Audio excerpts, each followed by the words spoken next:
بارزترین ویژگی ماه مبارک رمضان توبه است.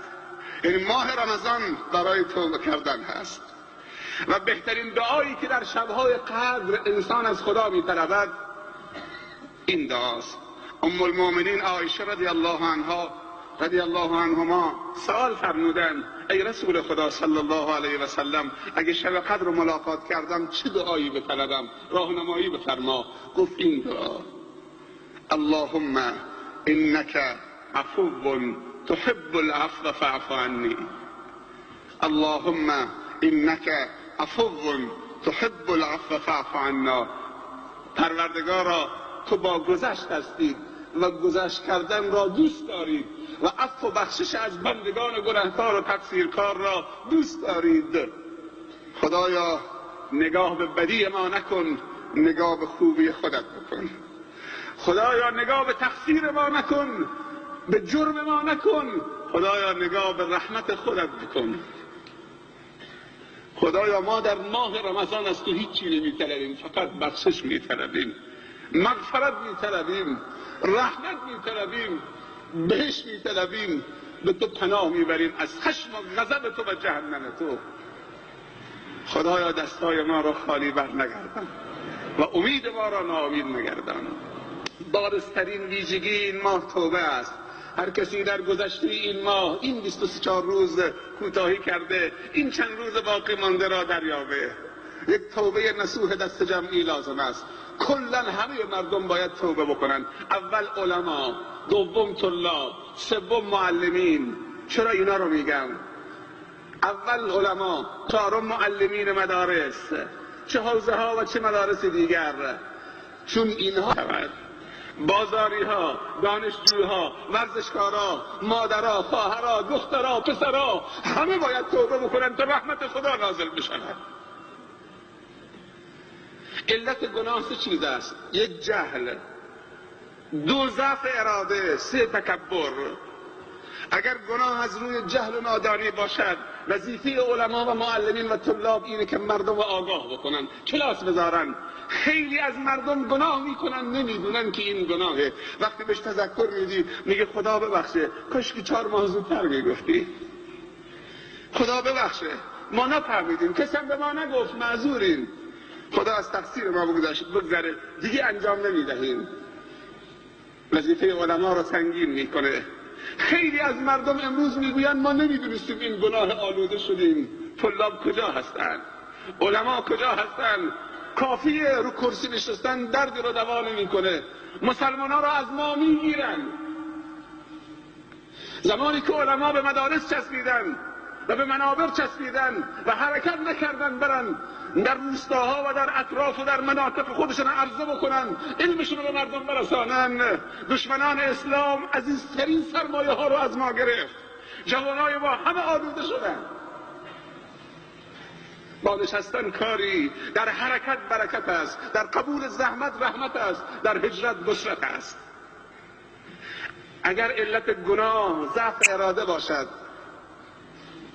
خیلی مسلمان ها گناه میکنن، میدونن که گناه، اما نفسشون ضعیف است. اینا باید چیکار کرد؟ اینها باید دوستای خوب داشته باشن که هر وقت ضعیف شدن تنها نباشن، کمکشون بکنیم.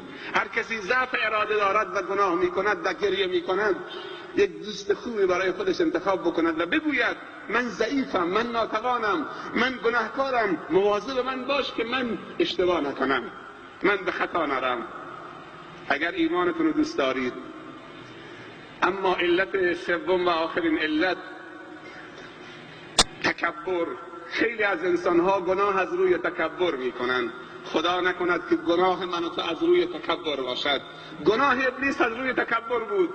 گناه بابا آدم و ماما حوا از روی ضعف اراده و جهل بود. بعد گفتن ربنا ظلمنا انفسنا و ان لم تغفر لنا و ترحمنا لنکونن من الخاسرین. اما ابلیس گفت رب بما اغویتنی، خدایا تو منو گمراه کردید. اون یکی توبه نکرد، این یکی توبه کرد، چون که از روی تکبر بود. یک داستان تکان دهنده در یک مجله منارالایمان عربی که از دوستان در استان فارس به من داد خیلی تکان دهنده است. من خوندم، ملخصش اینه: در شهر بزرگ اسکندریه مصر کشور مصر. ولی وقت تمام شده، ولی این مختصر 2 دقیقه بیشتر نمیگیره، معذرت میخوام. در شهر سالمند قصی رو روایت میکنه، میگوید این همین چند ماه سوار بودم، مسافرات تکمیل شد در ایستگاه، صدا زدن حرکت، میخوام حرکت بکنیم، مسافرات سوار بشن.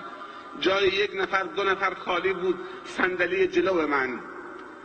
شاگرد به این طرف این طرف نگاه میکرد تا اینکه در همین اثنا یک دختر جوان مصری مسلمان با لباسی خیلی زننده و بریخته و نیمه لوخت با هیئتی خیلی زشت و قوی، مسلمان و مسلمان زاده بود، کشور مصر، آمد وارد شد. یک کیفی هم بر کتفش بود.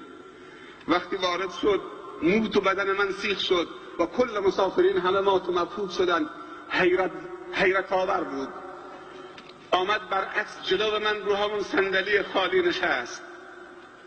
بگم 4 کلمه نصیحتش بکنم یا نمیخواد؟ من چه کار دارم؟ ولی وجدانم قبول نکرد. گفتم این نوه منه، این دختر منه، این دختر مسلمانه، این ناموس اسلامه، من وظیفه دارم، وجدانم معذره، باید بگم. یک واشکی بهش گفتم که دخترم بهتر نبود خودتو میپوشوندی، سنگین تر نبود؟ میگه از روی دلسوزی من جای پدر بزرگش بودم، به مجردی که همین کلامو گفتم از روی صندلی بلند شد. من فکر کردم میخواد تشکر بکنه، بلند شد هرچی حرف زشت در دنیا هست به من پیرمرد با صدای بلند زد، هم آبروی خودش و هم منو نابود کرد. گفتم استغفر الله، لا حول ولا قوة الا بالله، با چه چیزی مواجه شدم؟ بعد نشست رو صندلی، 1 نیم ساعت نشست، اتوبوس رفت، دوباره بلند شد. گفتم حتما داره فکر میکنه که اشتباه کرده، میخواد معذرت خواهی بکنه. دوباره بلند شد، با یک تکبر و غروری کیفشو در آورد، در کیف باز کرد، یک تلفن همراه داخل کیفش بود. گفت پیرمرد خرفتی، تو که میگی خدا و جهنم و آخرت، این تلفن منو بگیر، به اون خدا زنگ بزن تا غرفه‌ای و اتاقی در جهنمش برای من رزرو بکنه. گفتم لا حول ولا قوة الا بالله، انا لله، استغفر الله، خدایا من با چی مواجهم؟ بعد میگه دختر نشست، تلفنشو گذاشت و نشست، سرش گذاشت روی صندلی جلوی، سر بلند نکرد، ماشین رفت تا رسید به مقصد. بعد میگه شاگرد گفت اینجا آخرین ایستگاهه، پیاده بشید. رسیدیم. بعد میگه همه پیاده شدن، ما چند نفر نشسته بودیم، سرت بلند کن. جواب نمیده. خانم به مقصد رسیدیم، مسافرها پیاده شدن، تو فقط موندی. گفت جواب نمیده. میگه دست زد به بدن این دختر جوان، افتاد تو راه رو، نگاه کردن که نفس خالی کرده. وقتی دعوت شد اتمام حجت شده، باقیش دیگه با خداست. همون جایی که گفت غرفه‌ای در جهنم برای من رزرو بکنه، همونجا خدا قبض بزرگوار. برادرای بزرگوار، جوانای عزیز، پدرها مادرها، اگر گناه میکنید خصلت انسان از روی تکبر گناه نکنید. اگر گناه میکنید توبه بکنید. گناه کردن مهم نیست، توبه کردن مهم است. معذرت میخوام بابت این چند دقیقه که طولانی شد از جناب استاد و رهبر بزرگمون حضرت مولانا حفظه الله و دیگر نمازگزاران عزیز، خصوصا اونایی که در خیابانن. به همه شما خداوند جزای خیر عنایت بفرماید. طاعات و عبادت و روزه و صیام و تلاوت و تراویح و تسابیحتون به درگاه خودش قبول بفرماید. در هر کاری خاتمه به خیر بشویم و حسن الخاتمه نصیب ما و شما و تمامی خواهر و برادر مسلمان بشود. و آخر دعوانا ان الحمد لله رب العالمین.